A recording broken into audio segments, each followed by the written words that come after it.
Hello friends, welcome to learning for aim YouTube channel. Today వచ్చేసి 3rd, 4th, 5th క్లాస్లో ఉన్నటువంటి పద్యరత్నాలు. మనకి టెట్కి సంబంధించి పద్యరత్నాల్లో ఉన్నటువంటి ఖచ్చితంగా ఒక క్వశ్చన్ అనేది అర్థం అనేది ఇవ్వడం జరుగుతుంది. సో ఇవి మనం ఫాస్ట్గా రివిజన్ చేసేద్దాం. పద్యము వీటి యొక్క అర్థం ఏ విధంగా ఉంది, మనం వీక్లీ వన్స్ ఒకసారి రిపీటెడ్గా చదవడం వల్ల క్వశ్చన్ ఏ విధంగా ఇస్తారంటే, పద్యం ఒక 2-3 లైన్స్ అంటే 2-3 పదాలు ఇచ్చేసేసి నెక్స్ట్ పద్యంలో ఉన్నటువంటి పదం అడగడం.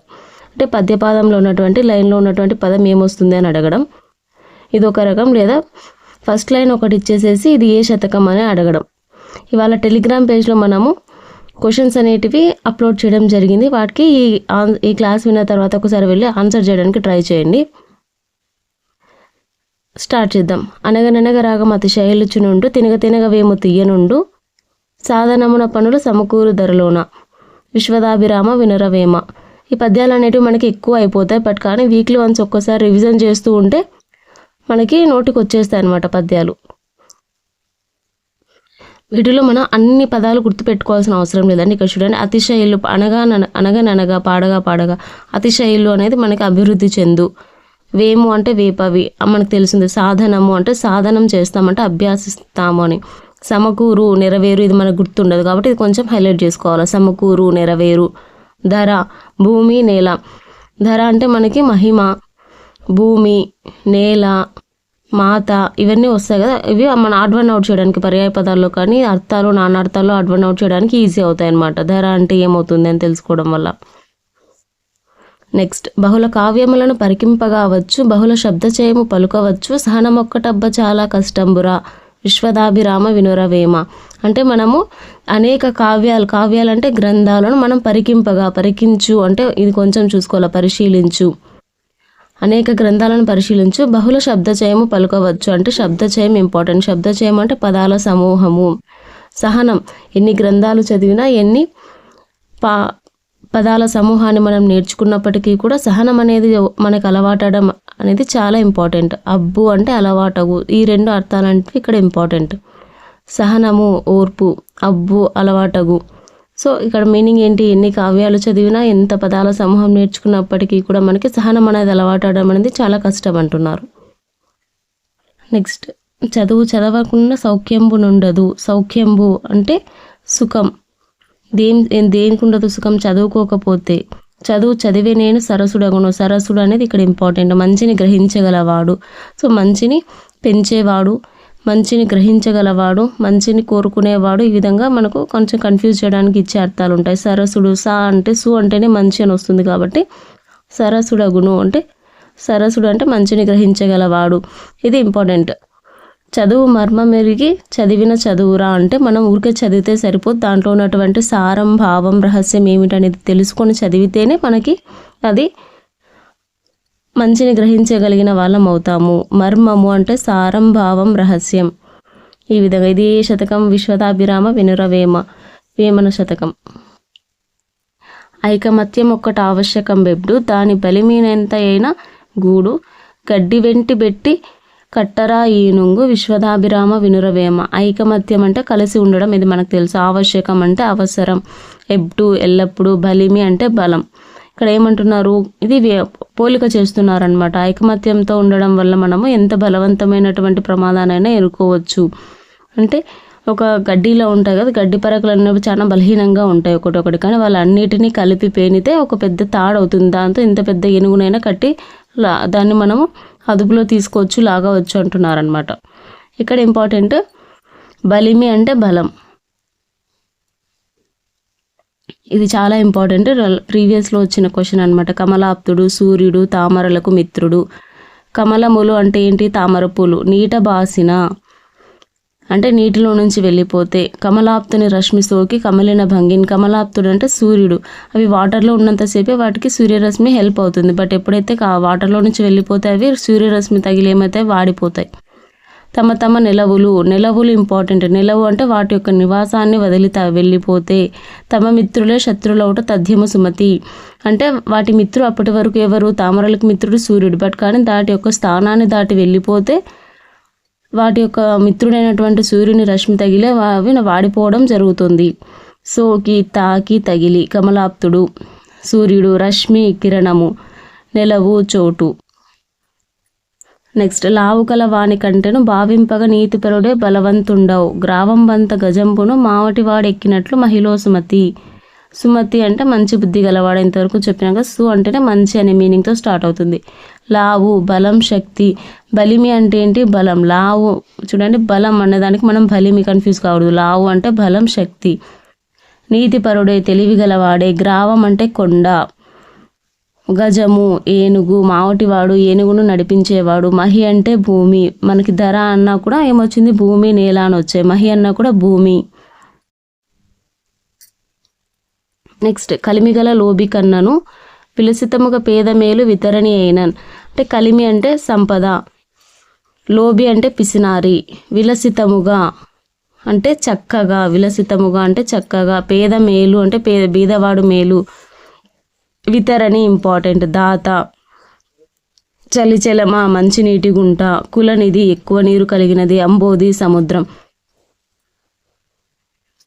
నెక్స్ట్ దేశసేవ కంటే దేవతార్చన లేదు, స్వార్థపరత కంటే చావు లేదు, సానుభూతి కంటే స్వర్గంబు లేదురా లలిత సుగుణ జాల తెలుగు బాల. సో ఇక్కడ దేశసేవ గురించి చెప్పిన పద్యం ఏ శతకం కిందికి వస్తుందంటే తెలుగు బాల శతకం కిందికి వస్తుంది. ఇక్కడ ఇంపార్టెంట్ అర్చన అంటే పూజా సేవ, స్వార్థపరత అంటే మనం ఐడెంటిఫై చేయగలం. నెక్స్ట్ సానుభూతి, స్వర్గం, సుఖం. సో ఇది ఇంతకుముందు చూస్తే మనకి సౌఖ్యంబు అన్నప్పుడు సుఖం వచ్చింది, స్వర్గం అన్నా కూడా సుఖం అనే మీనింగ్ వచ్చింది ఇక్కడ. నెక్స్ట్ లాస్ట్ థర్డ్ క్లాస్లో సంపదల తేలునప్పుడు ఇచ్చకములాడి అన్నా తమ్ముడేను వారలాప్తపరులే, కష్టదినములనే దిక్కుగాంచనప్పుడు చేయి అందించు వారెపో చెలిమి కాండ్రు. ఇచ్చకములు అంటే మనం మంచిగా ఉన్నప్పుడు రిలేషన్స్ అనేటివి ప్రియమైన మాటలు మాట్లాడతాము, బట్ వాళ్ళు మనకి ఆప్తవరులు గారు. ఎప్పుడైతే మనం కష్టాల్లో ఉంటామో వాళ్ళే మనకు అప్పుడు వచ్చి మాట్లాడించి మనకి హితం చెప్పే వాళ్ళే మన నిజమైన స్నేహితులు అంటున్నారు. ఆప్తవరులు, పరులు కాదు ఇక్కడ, వరులు, హితులు. నెక్స్ట్ కాంచు అంటే చూచు, చెలిమి కాండ్రు, చెలిమి అంటే స్నేహం, ఇది ఐడెంటిఫై చేయాలి. ఇచ్చకములు ప్రియమైన మాటలు అనేది గుర్తుపెట్టుకోవాలి. కాంచు చూచు అనేది ఇంపార్టెంట్. నెక్స్ట్ ఫోర్త్ క్లాస్లో ఉన్నటువంటి పద్యరత్నాలు. ధనము కూడబెట్టి దానంబు చేయక తాను తినక లెస్స దాచుగాక, తేనెటీగ కూర్చి తెరువరికియదా విశ్వదావిరామ వినురవేమ. సో ఇది తేనెటీగ కూర్చి ఇచ్చిన పద్యం కూడా వేమన శతకం కిందికే వస్తుంది. లెస్స అంటే మిక్కిలి ఎక్కువగా, బాగుగా. తిరువరి బాటుసారి, ఇది ఆల్రెడీ మనకి టెట్లో ఒకసారి ప్రీవియస్ ఇయర్స్ క్వశ్చన్ అనమాట. మనం 3rd, 4th, 5th నుంచి అర్థాలు అనేటివి మోస్ట్ ఇంపార్టెంట్, ఎందుకంటే ఖచ్చితంగా ఒక పేపర్లో ఒక అర్థం అనేది మనకి ఈ పద్యరత్నాల నుంచి ఇవ్వడం జరుగుతుంది. పుత్రోత్సాహము తండ్రికి పుత్రుడు జన్మించినప్పుడే పుట్టదు, జనుల పుత్రుని గనుకొని పొగడగా పుత్రోత్సాహం నాడు పొందుర సుమతి. అంటే పుత్రోత్సాహం గురించి చెప్పిన పద్యం యొక్క శతకం ఏదంటే సుమతి శతకం. సుమతి శతకం కర్త ఎవరంటే బద్దెన. ఇవి మీనింగ్స్ అనేవి మనం ఈజీగా గుర్తించవచ్చు అనమాట. పుత్రోత్సాహము కొడుకు పుట్టిన సంతోషం, జన్మించినప్పుడే పుట్టినప్పుడే, పొందురా పొందుతాడు, కనుగొని గుర్తించి. నెక్స్ట్ ఈ పద్యం కూడా ఆల్రెడీ ఒకసారి ప్రీవియస్ ఇయర్ క్వశ్చన్ అనమాట. పరుల కొరకే నదులు ప్రవహించు, గోవులు పాలనిచ్చు, చెట్లు పూలు పూయు, పరహితం కంటే పరమార్థం ఉన్నదా లలిత సుగుణజాల తెలుగు బాల. సో ఇది ఇచ్చేసేసి ఈ 3 లైన్స్ ఇచ్చి ఇది ఏ శతకం అన్నట్టు ఇచ్చారనమాట. తెలుగు బాల శతకం ఎవరు అంటే జంధ్యాల పాపయ్య శాస్త్రి. పరులు అంటే ఇతరులు, ఆప్త వరులు అంటే హితులు అనమాట, మంచి కోరేవాళ్ళు. పరులు అంటే ఇతరులు, గోవులు ఆవులు. పరహితము అంటే ఇతరులకు మేలు, పరహితము అంటే ఇతరులకు.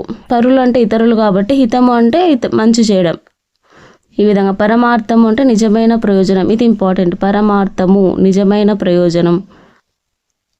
బలవంతుడ నాకేమని పలువరతో నిగ్రహించి పలుకుట మేళ, బలవంతమైన సర్పము చలిచీమల చేత చిక్కి చావదే సుమతి. సుమతి శతకం బద్దెన.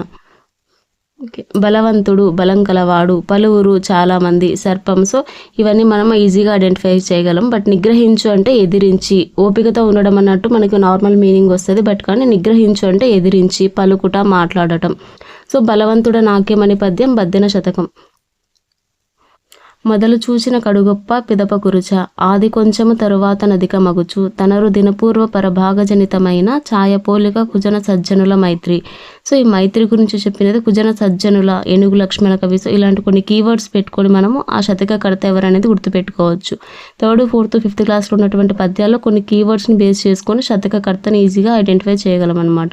కురచ అంటే పొట్టి, తనరు వర్తిల్లు, ఇది ఇంపార్టెంట్. దినపూర్వ అంటే ఉదయకాల, ఛాయ నీడ, కుజన చెడ్డవారి, సజ్జనుల మంచివారి. సో ఈ విధంగా కుజన అంటే చెడ్డవారు, సజ్జనులు అంటే మంచి. సా అంటేనే చెప్పాం కదా మంచి అని గ్రహించేది. సో మంచివారు. మైత్రి స్నేహం. నెక్స్ట్ ఎంత చెలిమియున్న ఎగతాళి చేయకు సరసమ ఎంత చెలిమియున్న ఎగతాళి చేయకు సరసమంతనంత విరసమగును మాట జారి నేని మరి తీసుకోలేము తెలుసు మెలుగుమయ్యా తెలుగు బిడ్డ. తెలుగు బిడ్డ శతకం ఎవరంటే నార్ల చిరంజీవి. తెలుగు పూలు అయితే నెక్స్ట్ తెలుగు బిడ్డ మరియు తెలుగు పూలు రెండింటి యొక్క శతకకర్త ఎవరంటే నార్ల చిరంజీవి. తెలుగు పూలు, తెలుగు బిడ్డ రెండింటికి కూడా ఈ 2 శతకాలు నార్ల చిరంజీవి. చెలిమి అంటే స్నేహం, కలిమి అన్న స్నేహం. నెక్స్ట్ సరసం ఇష్టం, విరసం అయిష్టం. సో మనకి ఎంత స్నేహం ఉన్నప్పటికీ కూడా ఎగతాళి చేయకూడదు అని చెప్పి ఒక పద్యాన్ని ఇచ్చిన వారు నార్ల చిరంజీవి. నెక్స్ట్ మతములెన్ని ఉన్న మానవత్వం ఒక్కటే, జాతులెన్ని ఉన్న నీతి ఒకటే, పదములెన్ని ఉన్న పరమార్థం ఒక్కటే, వాస్తవము నార్లవారి మాట. నార్లవారి శతకం ఎవరంటే నార్ల వెంకటేశ్వరరావు. సో ఎన్ని మతాలు ఉన్నప్పటికీ కూడా మానవత్వం అనేది ఇంపార్టెంట్, జాతులు ఎన్ని ఉన్నా నీతి అనేది ఇంపార్టెంట్. సో ఈ విధంగా కంపారిజన్ చేస్తూ పరమార్థం, ఇక్కడ మానవత్వం మనిషికి ఉండే సహజ గుణం అవుతుంది. పరమార్థం అంటే గొప్పదైన అర్థం, గొప్పతనం. లాస్ట్ ఉన్నటువంటి పద్యరత్నాల్లో పరమార్థం అంటే మనకి నిజమైన ప్రయోజనం అని ఇవ్వడం జరిగింది. పరమార్థము నిజమైన ప్రయోజనం, పరమార్థం గొప్పదైన అర్థం, గొప్పతనం. సో 2 ఉన్నాయి, చూసుకోవాలి ఒకసారి. నెక్స్ట్ బ్రతుకవచ్చుగాక బహుబంధనములైన వచ్చుగాక లేమి వచ్చుగాక. లేమి అనేది ఇంపార్టెంట్. లేమి అంటే పేదరికం వచ్చినప్పటికీ కూడా బ్రతకవచ్చు. బహుబంధనములైన అంటే బంధనాలు అంటే మనకి ఎన్ని ఇబ్బందులు ఉన్నప్పటికీ కూడా అందులోనూ పేదరికంలో కూడా మనం బతకవచ్చు. జీవధనములైన చెడుగాక పడుగాక. జీవధనం అంటే ఇక్కడ ప్రాణం, జీవించడానికి ఉండేది ప్రాణం. మానధనులు అంటే మానమే ధనంగా కలిగిన వారు, అంటే మానధనులు అంటే ఇక్కడ పరువు కలిగిన వారు అనమాట. వారు మాటని అంటే తీసుకోలేరు అనమాట.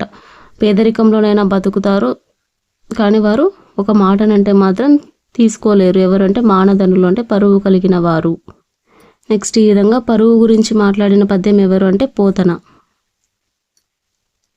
నెక్స్ట్ పూజ కన్నా నెంచ బుద్ధి ప్రధానంబు అంటే బుద్ధి అంటే ఆలోచన. మాట కన్నా నెంచ మనసు దృఢము. కులము కన్నా మిగుల గుణము ప్రధానంబు విశ్వదాభిరామ వినురవేమ. ఇలా గుణాల గురించి చెప్పిన శతకం కూడా వేమన శతకమే. ప్రధానం అంటే ముఖ్యమైనది, బుద్ధి ఆలోచన, దృఢం గట్టిది. నెక్స్ట్ 5th క్లాస్లో ఉన్నటువంటి పదాలు అర్థాలు. ఎడతెగక విడవకుండా, తెగిపోకుండా. తెగకలోనే ఉంది చూడండి, తెగిపోకుండా. ద్విజుడు అంటే బ్రాహ్మణుడు, ద్విజుడు బ్రాహ్మణుడు. చొప్పడిన ఉన్నట్టి, ఇది ఇంపార్టెంట్. చొప్పడిన ఉన్నట్టి, పొసగా తగినట్లుగా. చిక్కెనేని దొరికితే, కీడు హాని, పరిణతి మార్పు. సంశయించు సందేహించు, ప్రాభవం గొప్పతనం. గొప్పతనం అంటే ఇంతకుముందు కూడా చూసాం, మహిమ అంటే కూడా గొప్పతనం కిందికి వస్తుంది. పరమార్థం అన్న కూడా గొప్పతనం వస్తుంది. ప్రాభవం గొప్పతనం. తరువు చెట్టు. గురుత గొప్పతనం. సేమ్ నానార్థాల్లో మనం ఐడెంటిఫై చేయొచ్చు. గురుత గొప్పతనం, బరువు. నింగి, ఇక్కడ గురుత అంటే బరువు అనేది చూసుకోవాలి. గురుత బరువు. నింగి ఆకాశం. వ్రేలుచు వేలాడుతూ. అమృతం తీయని వాన నీరు. కోవిదుడు విద్వాంసుడు. కోవిదుడు అంటే విద్వాంసుడు. మేఘుడు మేఘం. సమృద్ధి ఎక్కువగా కలిగి ఉండడం. సమృద్ధి అంటే ఎక్కువగా. లెస్స అన్న కూడా మనకి ఎక్కువగా బాగుగా వస్తుంది. పెన్నిధి గొప్పదైన నిధి. ఉపకర్త ఉపకారం చేయువాడు. ఉపకర్త అంటే ఉపకారం చేసేవారని ఉపకర్త అన్నారు. ఓరులు ఇతరులు. పరులు అన్న ఇతరులు వస్తుంది. ఓరులు ఇతరులు, పరులు ఇతరులు. అప్రియము ఇష్టము కానిది, ప్రియం కానిది, ఇష్టం కానిది. మనమునకు మనస్సుకు. మనము అంటే మనస్సు. పరాయణము అభీష్టం, ఇది ఇంపార్టెంట్. పరాయణము అభీష్టం, పారాయణం కాదు, పరాయణము అభీష్టం. పరమధర్మము గొప్ప ధర్మం, అన్నిటికంటే గొప్పది అని. వాక్కు మాట. నెక్స్ట్ అజ్ఞుడు తెలివి తక్కువవాడు. అజ్ఞుడు అంటే జ్ఞానం లేనివాడు, తెలివి తక్కువవాడు. సత్ అంటే మంచి, సా ఉంది అంటే మంచి. అసత్ అంటే చెడు, అసత్యం అంటే చెడు. ఆర్యులు పూజ్యులు. కుచ్చితము కపటము, మోసం చేయడం అంటారు కదా, ఆ విధంగా కుచ్చితము కపటము. మెండుగా ఎక్కువగా. బుధులు పండితులు. ఉద్ధతులు గారు గర్వపడరు. ఇది ఇంపార్టెంట్, మన కొత్తగా ఉంది. ఉద్ధతులు గారు గర్వపడరు. నియత నియమము గల, నిర్ణాయకము నిర్ణయించేది.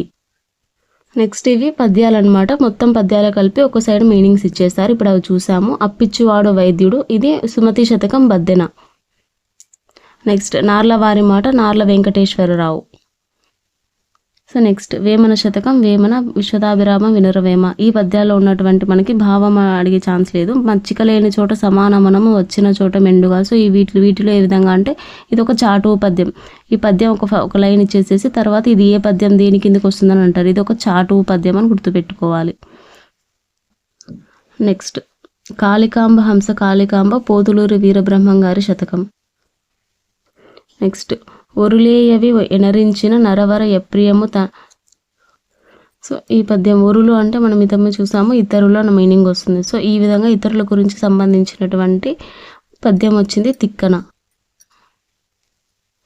విద్యకు నీతియే ఆధారం, చతుర్విధ పరుషార్థం అని చెప్పిన నీతియే మూలము విద్యకు, నీతియే పరుషార్థ తత్వ నిర్ణాయకం అంటే నీతి గురించి విద్య గురించి చెప్పినది ఎవరంటే ఏటుకూరి వెంకట నరసయ్య. నెక్స్ట్ 8th పద్యం చదువని వాడు అజ్ఞుండగు అంటే చదవని వాడికి ఏమీ తెలియదు, చదువే మనకి మంచి చెడులు తెలుసుకోగలిగినటువంటి వివేకాన్ని కలిగిస్తుంది. ఈ విధంగా మనుషులందరూ చదువుకోవాలని చెప్పిన వారు ఎవరంటే పోతన.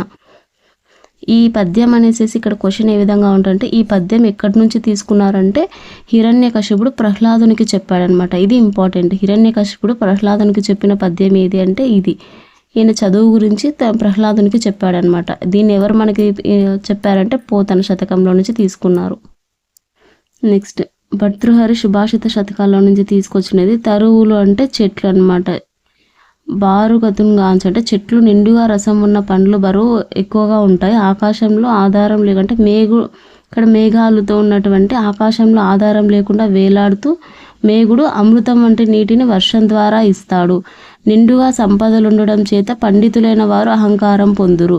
సో ఇది అన్నమాట.